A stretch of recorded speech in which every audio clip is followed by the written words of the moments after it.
Last year I was interviewed in a podcast where the host expressed some regret over the lack of black pirates. Being a fan of my channel, he was aware that, contrary to what pop culture tells us, most Africans found aboard pirate ships were enslaved. Since the podcast hasn't been published yet, my interview will remain anonymous for now, but I do hope you're watching this video. Of course, there were black pirates, but as per usual, the actual history has been buried under memes. If you watched my last video, you'd know that the black pirate most written about, Caesar, wasn't a pirate at all.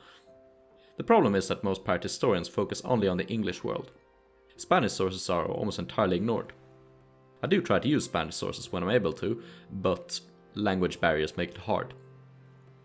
Anyway, if you want to find free black pirates, you'd have to look at Spanish colonial society. A vast majority of their privateers were Native American, African, and mixed race. Whilst most of their names have gone unnoticed, we certainly know the impressive career of one vengeful character, going by the ambiguous name of Diego the Mulatto. The person of our story concerns a man believed to have been born to an African slave woman and a Spanish aristocrat, sometimes during the 1610s in Havana. He went by a lot of aliases, but it is believed his real name was Diego Martin. His godfather was an officer, and later in life they moved together to Cartagena. It was here that something went awry. Diego was physically punished for an offense we do not know. Although he was the son of an aristocrat, he was still looked down upon by white Spaniards due to his mixed heritage. Mulattoes were not allowed to hold certain offices, and Spanish discrimination against non-whites often pushed them into corsairing. Diego was one of them.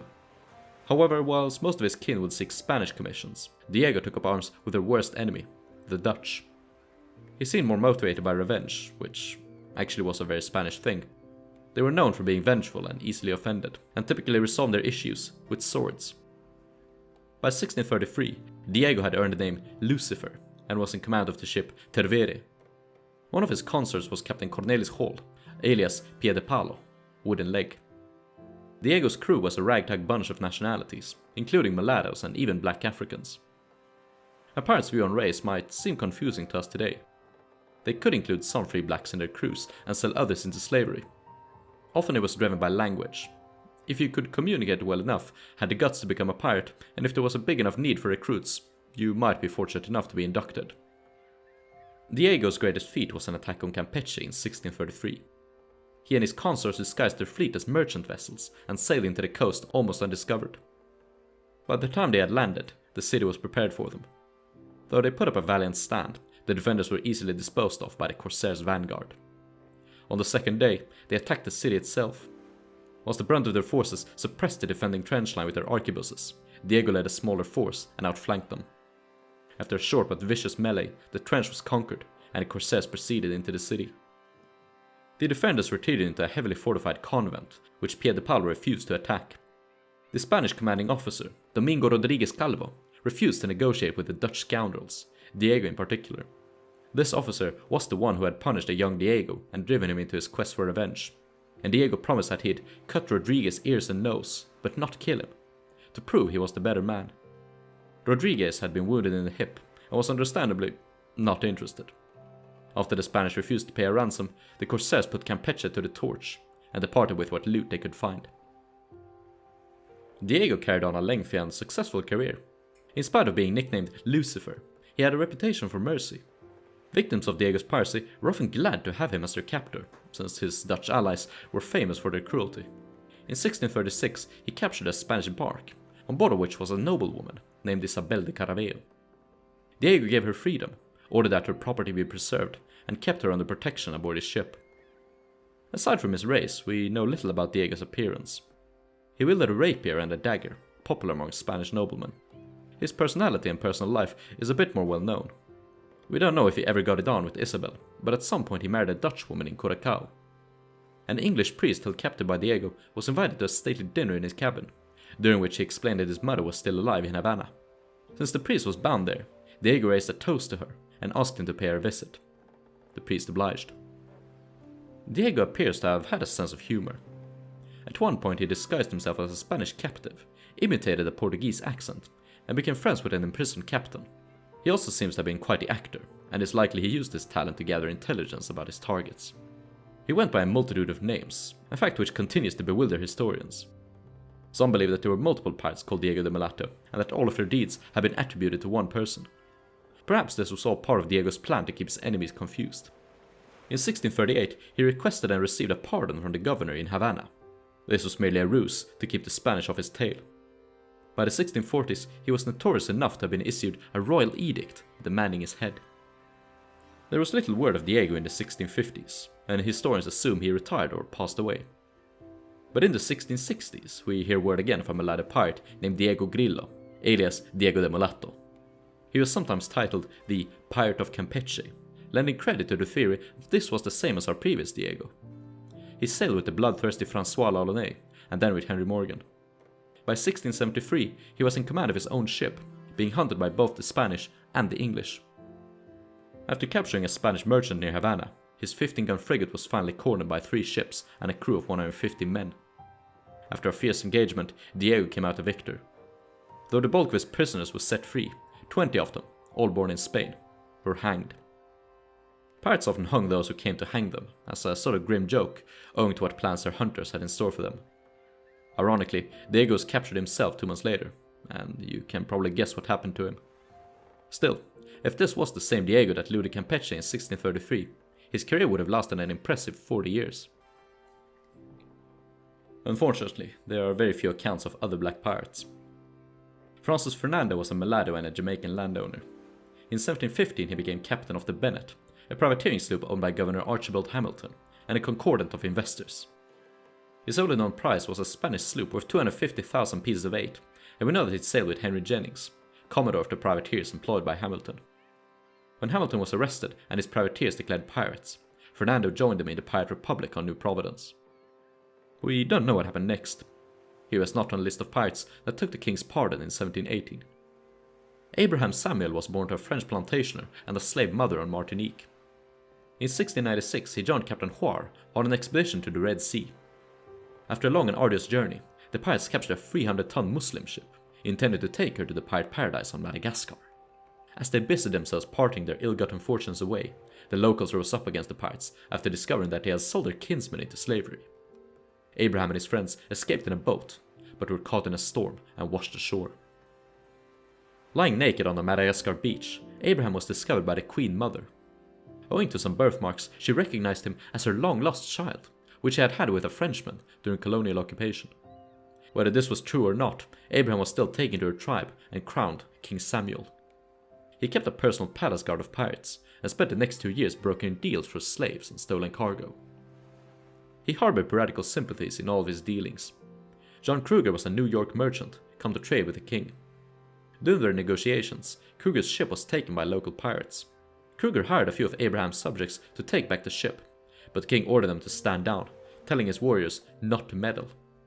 The pirates, you see, had promised the king a fine reward for his protection. This reward was the New York ship. Abraham sold it to 4 pirates for 1,400 pieces of eight, and even gave them an ornate bill of sales, signed Abraham Samuel, King of Fort Dauphin, Tolonaire, Fairway, Fanquest, Fonsahira. According to a Royal Navy captain, Abraham was very popular amongst his subjects. However, the John Kruger incident put a dent in his reputation, and ships stopped visiting the harbour, putting a halt to necessary trade. In 1706, he had been replaced, and the new chief refused to discuss his fate. Whilst there were a few mixed-race captains, we don't know about any actual blacks who rose to the ranks of captaincy. Some would argue that, just because we don't have written sources of it, doesn't mean it ever happened. Which is true, but at the same time, we have lots of records, and historians have done a very good job at locating even the most insignificant of names and piratical raids. The one pirate captain that may have been black was Nicolas de Concepcion. He may also have been a mulatto, we don't know for sure.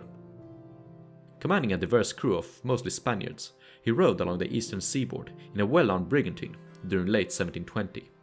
Attempting some claims at legitimacy, he possessed a forged letter of marque from the governor of St. Augustine. He captured at least 5 ships before attempts were made to arrest him. The pirates escaped, and Nicholas' fate is unknown. There were plenty of black Africans found aboard pirate ships, even if they never rose to the rank of captain. Whilst most of them were slaves kept for doing heavy labor, there were likewise a few freemen.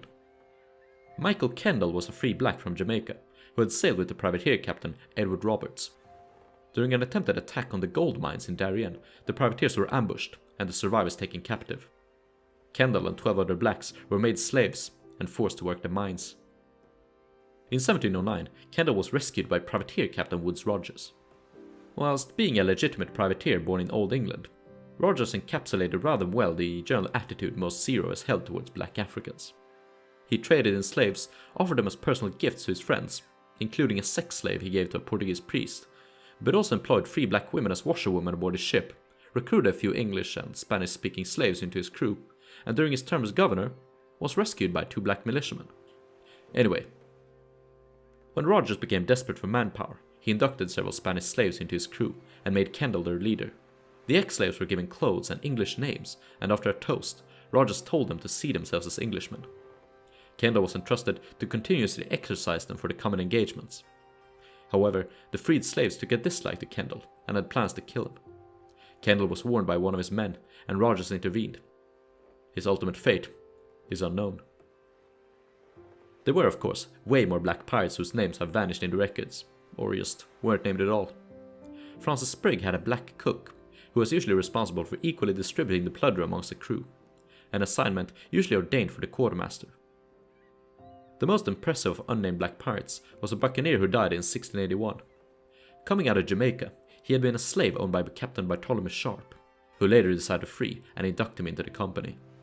During the Battle of Arica, the unnamed freeman carried arms and fought alongside the buccaneers. However, his comrades and former owner abandoned him during their retreat. The Ariqueños cornered him in the street, having shot off his leg. They offered him quarter, but the freeman likely knew he'd end up in the same way as Michael Kendall, converted to Catholicism and enslaved. So, in spite of his wounds, the freeman took down 5 more of the soldiers with his sword, pistol and musket, before they finally took him down. The buccaneer who wrote of him in his journal, John Cox, never referred to the freeman by anything other than Negro, likely owing to racial biases. The dynamics aboard the Trinity, well documented by your own buccaneer crew, serves as a good summary of the piratical attitudes towards race. Aboard the Trinity, there were 3 blacks and Indians that fought alongside the buccaneers. But there were also enslaved blacks and Indians, performing shipboard drudgery, carrying their backpacks, and even mundane tasks like shoemaking. Some of these slaves eventually rose up in a mutiny, but were put down. At the end of their voyage, the crew gifted Captain Sharp a mulatto boy, and the shoemaker was freed. Some of the buccaneers expressed hostile racial views, claiming that mulattoes and mixed-race Indians were predisposed to cruelty, whilst also writing admirably of their Indian allies. Things aren't always so clear-cut as someone being racist or non-racist. In the end, pirates were opportunistic.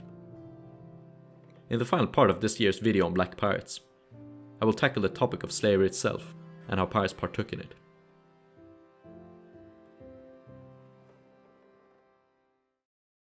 Huge thanks to my Patreon supporters, in particular Cole Freer, Max Dweck, Michaela Jantz, 1660, Daniel Stryker, and Sea-Dog. If you enjoyed the video, sharing it with a friend or on social media will help me immensely. And if you'd like to interact with me or fellow pirate enthusiasts, check out the link to our Discord server in the video description. Hope to see you there. Cheers!